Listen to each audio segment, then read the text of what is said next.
It's a hazardous way to earn a living, one that costs lives. Every day these fishermen in southern Laos risk everything to catch fish swimming up and down the Mekong River. At the height of the rainy season, it's a particularly dangerous occupation. It's very difficult, but I'm not scared. Some fishermen have been killed when they fell into the rapids and went over the waterfalls. But we are all used to this way of fishing.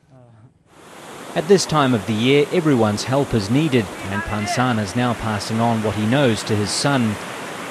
While the water's high, the fish are plentiful, and the fishermen push the limits.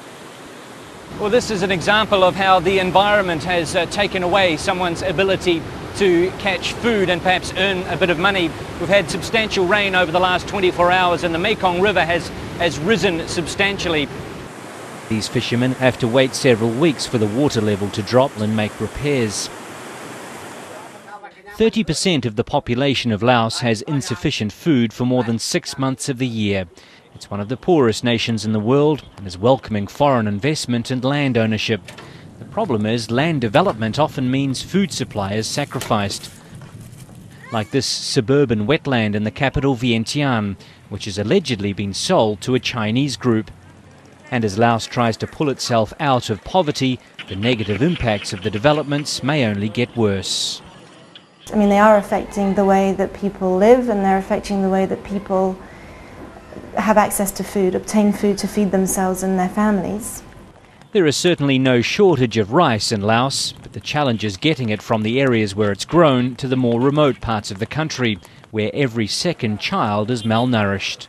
There are huge disparities within the country. There are surplus areas where the food is being produced, and then where the rice is being produced, and then there are areas of great need where people are facing severe food shortages.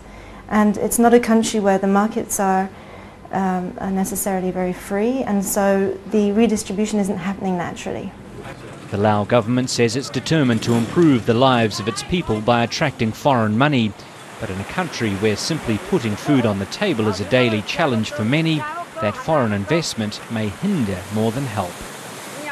Wayne Hay, Al Jazeera, Vientiane, Laos.